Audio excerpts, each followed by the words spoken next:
Salut! J'espère que vous allez bien. Moi ça va. Aujourd'hui on se retrouve pour une nouvelle vidéo.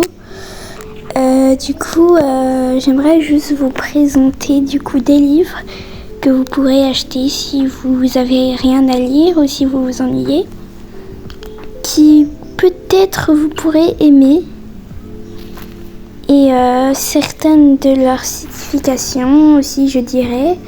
Enfin bref, j'aimerais juste te prévenir que les livres, je les ai connus à l'école.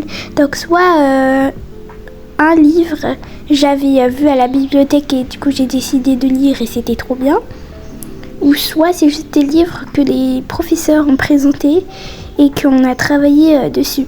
Du coup la majorité des livres que je vais vous montrer. Du coup voilà. Et bon visionnage. Alors, le premier livre que je vais vous présenter, c'est que j'ai appris ce livre, en gros, c'était en CM1.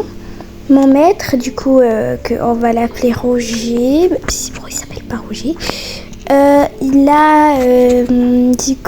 nous a présenté un livre du nom de L'Appel de la forêt, je vais pas vraiment vous spoil, vous pourrez lire le résumé.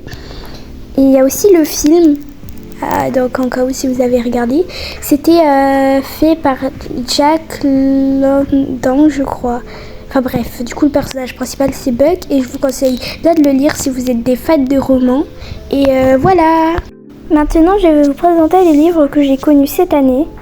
Du coup il y a le premier livre qui c'est notre prof qui nous l'a fait découvrir et qu'on a travaillé dessus. Ça s'appelle Les gens sont beaux, voilà, de Baptiste Beaulieu, et je vous conseille vraiment de le lire.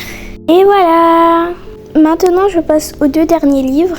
Là ce prochain livre je vous le conseille vraiment plus que Les gens sont beaux, qu'est-ce que je raconte. Et c'est aussi Baptiste Beaulieu qui l'a fait. Ça s'appelle Les pansements invisibles. Et